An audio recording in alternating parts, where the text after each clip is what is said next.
దేవుని వాక్యమైన పరిశుద్ధ గ్రంథం బైబిల్లో నుండి సంఖ్యాకాండం 20వ అధ్యాయాన్ని చదువుకుంటాం. దేవుని వాక్యమైన పరిశుద్ధ గ్రంథం బైబిల్లో నుండి సంఖ్యాకాండం 20వ అధ్యాయం. మొదటి నెల యందు ఇశ్రాయేలుల సర్వ సమాజం సీను అరణ్యమునకు రాగా ప్రజలు కాదేశులో దిగిరి. అక్కడ మిరియాము చనిపోయి పాతిపెట్టబడెను. ఆ సమాజంకు నీళ్లు లేకపోయినందున వారు మోషే అహరోనులకు విరోధంగా పోగైరి. జనులు మోషేతో వాదించు, అయ్యో, మా సహోదరులు యెహోవా ఎదుట చనిపోయినప్పుడు మేము చనిపోయిన ఎడల ఎంతో మేలు. అయితే మేమును మా పశువులను ఇక్కడ చనిపోనట్లు ఈ అరణ్యంలోనికి యెహోవా సమాజమును మీరు ఎలా తెచ్చితిరి? ఈ కాని చోటికి మమ్మల్ని తెచ్చుటకు ఐగుప్తులోండి మమ్మల్ని ఎలా రప్పించితిరి? ఈ స్థలంలో గింజలు లేవు, అంజురాలు లేవు, ద్రాక్షలు లేవు, దానిమ్మలు లేవు, త్రాగుటకు నీళ్ళే లేవనిరి. అప్పుడు మోషే అహరోనులు సమాజం ఎదుట నుండి ప్రత్యక్షపు గుడారం యొక్క దూరంలోనికి వెళ్ళి సాగిలపడగా యెహోవా మహిమ వారికి కనబడెను. అంతటా యెహోవా మోషేకి ఇలాగు సెలవిచ్చెను, నీవు నీ కర్రను తీసుకొని నీవును నీ సహోదరుడైన అహరోనును ఈ సమాజమును పోగు చేసి వారి కనులెదుట ఆ బండతో మాట్లాడము, అది నీళ్ళిచ్చును. నీవు నా కొరకు నీళ్లను బండలోండి రప్పించి సమాజమునకును వారి పశువులకును త్రాగుటకిమ్ము. యెహోవా అతనికి ఆజ్ఞాపించినట్లు మోషే ఆయన సన్నిధి నుండి ఆ కర్రను తీసుకొని పోయాను. తర్వాత మోషే అహరోనులు ఆ బండ ఎదుట సమాజమును పోగు చేసినప్పుడు అతడు వారితో, ద్రోహులారా వినుడి, మేము ఈ బండలో నుండి మీ కొరకు నీళ్లు రప్పింపవలనా నేను. అప్పుడు మోషే తన చేయి ఎత్తి 2 మార్లు తన కర్రతో ఆ బండను కొట్టగా నీళ్లు సమృద్ధిగా ప్రవహించెను, సమాజమును పశువులను త్రాగెను. అప్పుడు యెహోవా మోషే అహరోనులతో, మీరు ఇశ్రాయేలుల కన్నులెదుట నా పరిశుద్ధతను సన్మానించినట్లు నన్ను నమ్ముకొనకపోతిరి కనుక ఈ సమాజమును నేను వారికి ఇచ్చిన దేశంలోనికి మీరు తోడుకొని పోరని చెప్పాను. అవి మెరీబా జలమనబడెను. ఎలా అనగా ఇశ్రాయేలీలు యెహోవాతో వాదించినప్పుడు ఆయన వారి మధ్యన తను తాను పరిశుద్ధపరచుకునేను. మోషే కాదేశు నుండి ఎదోము రాజున వద్దకు దూతలను పంపి, నీ సహోదరులకు ఇశ్రాయేలు అడుగునన్నదేమనగా, మాకు వచ్చిన కష్టం యావత్తు నీకు తెలిసే ఉన్నది. మా పితరులు ఐగుప్తునకు వెళ్ళిరి. మేము చాలా దినములు ఐగుప్తులో నివసించితిమి. ఐగుప్తులు మమ్మను మా పితరులను శ్రమ పెట్టిరి.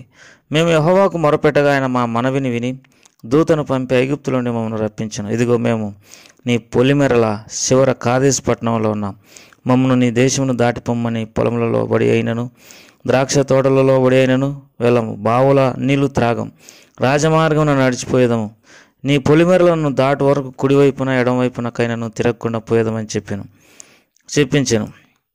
ఎదేమీలు, నీవు నా దేశంలో పడి వెళ్ళకూడదు, నేను ఖడ్గంతో నీకు ఎదురుగా వచ్చేదను సుమి అని అతనితో చెప్పగా, ఇశ్రాయేలీలు మేము రాజమార్గంలోనే వెళ్ళేదాము. నేనును నా పశువులను నీ నీళ్లు త్రాగునేడల వాటి విలువ నిచ్చుకుందుము, మరేమీ లేదు, కాలినడకనే దాటిపోదుము. అయితే అంతే అని అతనితో చెప్పినప్పుడు అతడు, నీవు రాకూడదనెను. అంతటి ఎదోము బహు జనముతోనూ మహాబలంతోనూ బయలుదేరి వారికి ఎదురుగా వచ్చెను. ఎదోము ఇశ్రాయేలీలు తన పొలిమరలో పడి దాటిపోవటకు సెలవు లేదు గనక ఇశ్రాయేలీలు అతని యొద్ద నుండి తొలగిపోయిరి. అప్పుడు ఇశ్రాయేలీల సర్వ సమాజం కాదేశులో నుండి సాగి హోరు కొండకు వచ్చెను. యెహోవా ఎదోము పొలిమరల యొద్దనున్న హోరు కొండలో మోషే అహరోనుకి ఇలాగు సెలవిచ్చెను, అహరోను తన పితరుల యొద్దకు చేర్చబడును. ఎలా అనగా మెరీబా నీళ్ళ యొద్ద మీరు నా మాట వినక నా మీద తిరుగుబాటు చేస్తే గనక నేను ఇశ్రాయేలులకు ఇచ్చిన దేశమందు అతడు ప్రవేశింపడు. నీవు అహరోనును అతని కుమారుడైన ఎలియాజరును తోడుకొని హోరు కొండ ఎక్కి అహరోను వస్త్రమును తీసి అతని కుమారుడైన ఎలియాజరునకు తొడిగించు. అహరోను తన పితరులతో చేర్చబడి అక్కడ చనిపోవును. యెహోవా ఆజ్ఞాపించినట్లు మోషే చేసిన సర్వ సమాజం చూచుండగా వారు హోరు కొండ ఎక్కిరి. మోషే అహరోను వస్త్రములు తీసి అతని కుమారుడైన ఎలియాజరుకు తొడిగించెను. అహరోను కొండ శిఖరమున చనిపోయాను. తర్వాత మోషే ఎలియాజరును ఆ కొండ దిగిరి. అహరోను చనిపోయానని సర్వ సమాజం గ్రహించినప్పుడు ఇశ్రాయేలీల కుటుంబీకులందరూ అహరోను కొరకు 30 దినములు దుఃఖం సలిపిరి. దేవుడు ఈ వాక్య భాగాలను మన కొరకై దీవించి ఆశీర్వదించునుగాక. ప్రియమైన సోదరి సోదరులారా, ఈ సమయంలో మనం సంఖ్యాకాండం 20వ అధ్యాయాన్ని చదువుకున్నాం. ఈ అధ్యాయంలో కొన్ని మనకు విచారకరమైన సంగతులు కనబడతాయి. ఒకటి, ఇక్కడ మొదటి వచనంలోనే మిరియాము చనిపోయింది. ప్రియమైన సోదరి సోదరులారా, మిరియాము జీవితంలో ఒక పొరపాటు మాత్రమే మనం చూడగలం. మిరియాము మరి మోషేకి వ్యతిరేకంగా సంఖ్యాకాండం 12వ అధ్యాయంలో అహరోను వారిద్దరు మోషేకి వ్యతిరేకంగా మాట్లాడినారు. ఆ సమయంలో దేవుడు ఆమెకు కుష్టు పెట్టినాడు. అయితే దేవుడు అహరోను మోషే ప్రార్థనలు ఆలకించి ఆమెను స్వస్థపరిచినాడు. ఆమె చేసిన ఆ ఒక్క తప్పు తర్వాత నాకు తెలిసి ఆమెకు పెళ్ళైనట్టు, ఆమెకు పిల్లలు ఉన్నట్టు మరి మనం చూడలేం. పెళ్ళి కాలేదు అనేది నా అభిప్రాయం. తన జీవితం అంతా దేవుని ప్రజల క్షేమం కొరకు మరి దారపోసింది అనేది మనం గ్రహించాలి. అంతేకాదు మోషే అనే వ్యక్తి ద్వారా ఇంత గొప్ప సేవ జరిగింది అని అంటే దానికి ముఖ్యమైన కారణం సమయస్ఫూర్తిగా ప్రవర్తించి మోషేను మరి కాపాడినటువంటి మిరియాము అన్న సంగతి మనం గుర్తెరగగలం. కాబట్టి మిరియాము ప్రవక్తిని అని మరి మనము దేవుని వాక్యంలో చూడగలం. అటువంటి శ్రేష్టమైనటువంటి సోదరి మరి ప్రభు యొద్దకు పిలువబడింది. దేవుని సేవ ఈ సహోదరి ద్వారా మనము గ్రహించాల్సింది ఏంటంటే అంత సులువైనది కాదు. తనకు కుటుంబం లేదు, పిల్లలు లేరు, జీవితాంతము దేవుని సేవ కొరకై, దేవుని ప్రజల క్షేమం కొరకై తాను ధారపోసుకొని ఎంతో ఉన్నతమైన రీతిలో దైవ సేవ జరిగించి దేవుని వద్దకు పిలువబడింది. ఆ విషయాన్ని మనం తలుచుకున్నప్పుడు మనలో మరి ఎంతో ఆమె ఎడల కృతజ్ఞతా భావం అనేది తప్పక వచ్చును. ఎందుకంటే ఎంతోమంది తమ జీవితాన్ని దేవుని సేవ కొరకై అర్పించుకున్నటువంటి వాళ్ళ జాబితాలో ఈమె కూడా ఉంది అన్న సంగతి మనం మర్చిపోకూడదు. మొదటి నెల యందు ఇజ్రాయేలుల సర్వ సమాజం సీను అరణ్యమునకు రాగా ప్రజలు కాదేశులో దిగిరి అక్కడ మిరియాము చనిపోయి పాతి పెట్టబడాను. ఇది మొదటి బాధకరమైనటువంటి విషయం. తర్వాత రెండవ బాధకరమైనటువంటి విషయం ఏంటంటే ఇక్కడ నీళ్లు లేవు. ఇక్కడ నీళ్లు లేకపోయేసరికి మరి సర్వ సమాజం మోషేకి విరోధంగా పోగై మరి మోషేతో వాదించినారు. వారు ఏమంటారంటే 4వ వచనంలో, మేము మా పశువులు ఇక్కడ చనిపోయినట్లు అరణ్యంలోనికి యెహోవా సమాజమును మీరు ఎలా తెచ్చితిరి? ప్రియమైన సోదరులారా, దేవుడు చంపడానికి వారిని తీసుకుని రాలేదు. వారిని దాసత్వం నుండి విడిపించి తనను సేవించడానికి మరి తనను మరి బట్టి వాళ్ళు బలం పొందడానికి వారు ఐగుప్తు దాసత్వం నుండి దేవుడు వారిని విడిపించినాడు. కానీ చంపడానికి తీసుకొచ్చినారని అంటారు. వాళ్ళు ఏమంటారు చూడండి, ఈ కాని చోటికి మమ్మల్ని తెచ్చుటకు ఐగుప్తులోండి మమ్మల్ని ఎలా రప్పించితివి? ఈ స్థలంలో గింజలు లేవు, అంజురాలు లేవు, ద్రాక్షలు లేవు, ధాన్యమ్మలు లేవు, త్రాగుటకు నీళ్ళు లేవు అనేది. వీళ్ళు మాట్లాడిన మాటలలో కొన్ని విచారకరమైన మాటలు ఏంటంటే గింజలు లేవు, అంజురాలు లేవు, ద్రాక్షలు లేవు, ధాన్యమ్మలు లేవు. వాస్తవమే, పాలు తేనెలు ప్రవహించు దేశమని కానాన్ దేశాన్ని గురించి మనం మాట్లాడుకున్నప్పటికీ నిజాయితీగా చెప్పాలంటే అందులో కూడా ఎంతో కానాను దేశంలో ఎడారి ఉంది. తర్వాత కొన్ని మరి పంటలు పండనటువంటి పరిస్థితులు ఉన్నాయి. ఎంతో కష్టతరమైనటువంటి పరిస్థితులు ఉన్నా దేవుడు మాత్రము, లేకపోతే అనేకసార్లు దేవుని వాక్యంలో రాయబడినట్టు కానాను దేశం పాలు తేనెలు ప్రవహించు దేశం అని మాత్రం మాట్లాడుకుంటాం. ఇక్కడ మనం ఒక సంగతి గమనించాలి. వాస్తవం వాళ్ళు అన్నట్లు గింజలు లేవు, అంజురాలు లేవు, ద్రాక్షలు లేవు, దానిమ్మలు లేవు, త్రాగుటకు నీళ్ళే లేవు అనేది. యేసు ప్రభువారి యందు ఉండేటటువంటి ఆనందం వేరు. నేను రక్షించబడినప్పుడు మరి నా పరిస్థితి వేరు.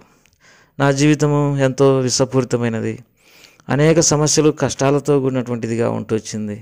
అయితే ప్రభువారు నన్ను రక్షించిన తర్వాత ఎన్నో కష్టాలు ఇంకా ఉన్నాయి. కొన్నిసార్లు అనేక సమస్యలు, బాధలు, కష్టాలు ఎదుర్కొన్నటువంటి పరిస్థితులు ఉన్నాయి. కానీ అప్పటి జీవితం ఇప్పటి జీవితానికి గల కారణం ఏంటంటే ఇందులో ఎన్ని కష్టాలు వచ్చినా దేవుడిచ్చే ధైర్యము, బలము, శక్తి, ఆనందం ఉంది. అవి కష్టంగా అనిపించడం లేదు. అంతకుముందు కష్టాలు మరణానికి దారితీసేవిగా ఉంటూ వచ్చినాయి. ప్రియమైనటువంటి వాళ్ళ వీళ్ళు భౌతికంగానే ఆలోచన చేస్తూ ఉండరు. అంజురాలు ఉన్నాయా, గింజలు ఉన్నాయా, ద్రాక్షలు ఉన్నాయా? కొంతమంది యేసు ప్రభు దగ్గరికి వచ్చినప్పటి నుండి మాకు ఉద్యోగాలు దేవుడు ఇస్తాడా, లేకపోతే మా పొలం పండుతుందా, మాకు ఆస్తులు ఇస్తాడా, భూ సంబంధమైనటువంటి మనసుతోనే ఉంటారు. కానీ ఆత్మీయంగా వారిని దేవుడు తృప్తికరమైన శ్రేష్టమైన జీవితాన్ని ఇవ్వడానికి ఇష్టపడుతున్నాడు అన్న సంగతిని మర్చిపోతారు. వీళ్ళు ఎంత కాలమున్నా మరి దేవుని యొక్క మర్మాన్ని, దేవుని యొక్క ఉద్దేశాన్ని తెలుసుకోలేనటువంటి వారుగానే ఇజ్రాయేలీలు కొనసాగుతున్నారు. ఇంకా ధాన్యమ్మలే, గింజలే, ద్రాక్షాలసే, అసలు మరి నీళ్ళే లేవని గొనుగుతూ ఉన్నారు. పూర్తిగా వీళ్ళు దేవుని సంగతులను గ్రహించడంలో తప్పిపోతూ ఉన్నారు. నేటి దినాల్లో కూడా మందిరాలకు ఎంతోమంది పోతున్నప్పటికీ వాళ్ళ ఉద్దేశం దయాలు పోగొట్టుకోవడానికో లేకపోతే భౌతికంగా ఏదైనా మేలు పొందడానికో, అంతేగాని సర్వము అర్పించుకొని దేవుని సేవ చేసి లేకపోతే దేవునిలో ఆనందపడేటటువంటి పరిస్థితులు, దేవుడే ముఖ్యము, దేవుని ప్రజలే ముఖ్యం అనేటటువంటి మరి దేవుని రాజ్యం ముఖ్యమనే విధానంలో చాలామంది లేరన్న సంగతి మనం గుర్తెరగాలి.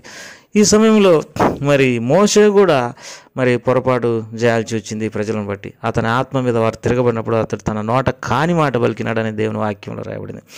ద్రోహులారా, మీ కొరకు నేను నీళ్లు రప్పించాలినా అనేది ఒక మాట అయితే, బండతో మాట్లాడమంటే ఆ బండను కొట్టినాడు. అంటే కోపం ఎక్కువైపోయింది. ఆ ప్రజల మరి తిరుగుబాటును సహించలేక కోపంతో ద్రోహులారా అన్నాడు. వెంటనే మరి నీళ్ళు వచ్చినప్పటికీ దేవుడు అంటాడు 13వ వచనంలో, సంఖ్యాకాండం 20:13, అవి మెరీమా జలమైన ఎలా అనగా ఇశ్రాయేలీయులు యెహోవాతో వాదించినప్పుడు ఆయన వారి మధ్యన తను పరిశుద్ధపరచుకున్నాడు.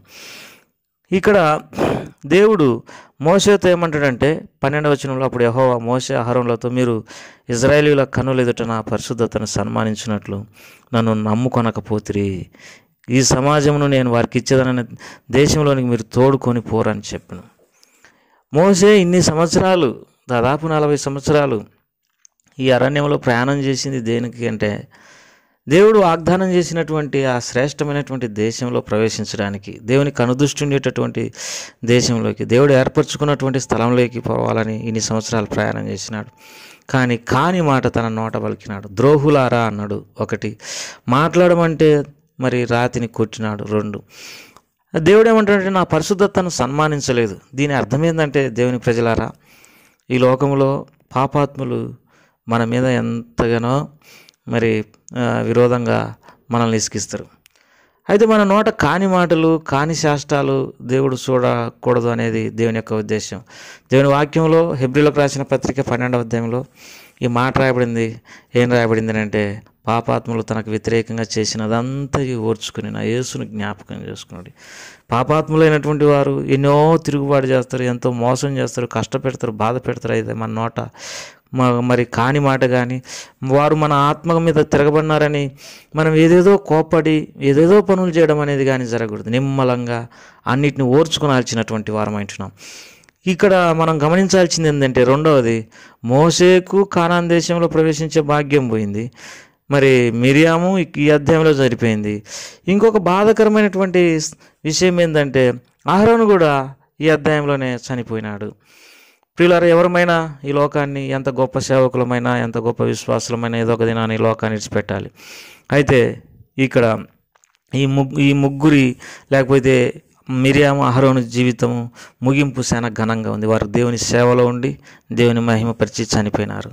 ఎంత అద్భుతం, ఎంత ఆశ్చర్యం. అయితే ఇక్కడ ఇంకొక సందర్భం, విచారకరమైన సందర్భం ఏంటంటే, ఎదోం ప్రజలు వారి దేశం గుండా ఇజ్రాయేలును పోవడానికి ఇష్టపడలేదు. మోషే అంటాడు ఎదోం దగ్గరికి మరి తన దూతలను పంపి, నీ సహోదరుడు ఇజ్రాయేలు అడుగునదేమనగా, మాకు వచ్చిన కష్టం యావత్తు నీకు తెలిసినది. మా పితరులు ఐగుప్తునకు వెళ్ళిరి, మేము చాలా దినములు ఐగుప్తులో నివసించింది. ఐగుప్తులు మమ్మల్ని మా పితరులను శ్రమ పెట్టిరి. ఐగుప్తు దేశంలో నుండి తిరిగి వస్తే ఎన్నో కష్టాలు పడి, వాళ్ళ సహోదరుడే ఎదోము. అంటే ఎదోము అంటే ఎవరు అని అంటే, ఏశావు సంతతిని ఎదోము అని అంటారు. యాకోబు ఏశావులు ఇద్దరు అన్నదమ్ములే. తమ్ముని తన దేశం గుండా పోవడానికి అవకాశమే లేదు. ప్రియమైనటువంటి వాళ్ళారా, మేము పోనేము. వాళ్ళు అంటారు ఇజ్రాయేలీలు, మీ నీళ్లు తాగం, మీ పొలాలలో ఏది కూడా తీసుకోము, ఒకవేళ ఏదన్నా తీసుకున్నా కానీ దాని నష్టాన్ని చెల్లిస్తాం, మేము రాజమార్గంలోనే పోతాం. అంటే సొంతం బంధువులను లేకపోతే అన్నదమ్ములను తమ దేశం గుండా పోనీయకపోగా వారి మీదకి కత్తి తీసుకొని యుద్ధానికి వచ్చేసినారు. ఎంత బాధకరమైనటువంటి విషయమో చూడండి. ప్రియమైనటువంటి వాళ్ళారా, మన అనేటటువంటి వారు మనల్ని విడిచిపెట్టినప్పుడు, లేకపోతే వారే మన మీదకి విరోధులై మనకు వచ్చిన కష్టాలను కూడా పట్టించుకోకుండా మనల్ని శ్రమ పెట్టాలని వచ్చినప్పుడు మనం ఎవరి వైపు చూడాలో చూడండి. దీని అంతటిని మనం గమనిస్తూ పోతే ప్రియమైనటువంటి రక్షించబడినటువంటి మనము ఈరోజు ఎన్నో రీతులుగా మనుషుల ద్వారా, సాతాను ద్వారా, రకరకాల పరిస్థితుల ద్వారా శ్రమ అనుభవించాల్సి వచ్చును. మన బంధువుల ద్వారా, స్నేహితుల ద్వారా, మన ఇరుగు పొరుగు వారి ద్వారా. అయితే నిన్ను విడువను ఎడబాయను అనేటటువంటి మాటను మనం ఎన్నటికీ మర్చిపోకూడదు. సొంత తమ్ముళ్ళే, మరి సొంత సహోదరులే, కానీ ఏదో ఎంత కఠినంగా వ్యవహరిస్తున్నాడో చూడండి. ఏశావు, యాకోబులు ఇద్దరు అన్నదమ్ముళ్ళు, అయినప్పటికీ నీ తమ్ముని కష్టాలను కూడా చూడడానికి ఇష్టపడటం లేదు. ఈ లోకంలో ఎవరికెవరో చెప్పండి, కానీ అన్ని ప్రేమలు మాయమైన, అన్ని ప్రేమలు తొలగిపోయిన మన ప్రభువారి ప్రేమ మన పక్షంగా ఉంటుంది. చివరి వరకు ఆయనే మనల్ని ఎత్తుకొని మోసేటటువంటి వాడు. ఆయన కృతజ్ఞతాస్తుతులు చెల్లించుగాక. ప్రభు ఈ మాటలను దీవించుగాక. చిన్న ప్రార్థన చేసుకుంటాం. ప్రేమగల తండ్రి, దయగల ప్రభా, ఈ 20వ అధ్యాయం ఎంతో విచారకరంగా ముగిసింది. భక్తులైనటువంటి వారు, ప్రవక్తలైనటువంటి వారు తమ కష్టాలు ఈ అధ్యాయంలో ఎంత అనుభవించినారో మాకు మరి తెలియజేయబడుతూ వచ్చినాయి. మేము కూడా ఈ పరిస్థితులన్నిటి కొరకు సిద్ధపడడానికి కృప చూపించమని యేసు ప్రభువారి నామం పేరట అడిగి వేడుకుంటున్నాం తండ్రి. ఆమెన్.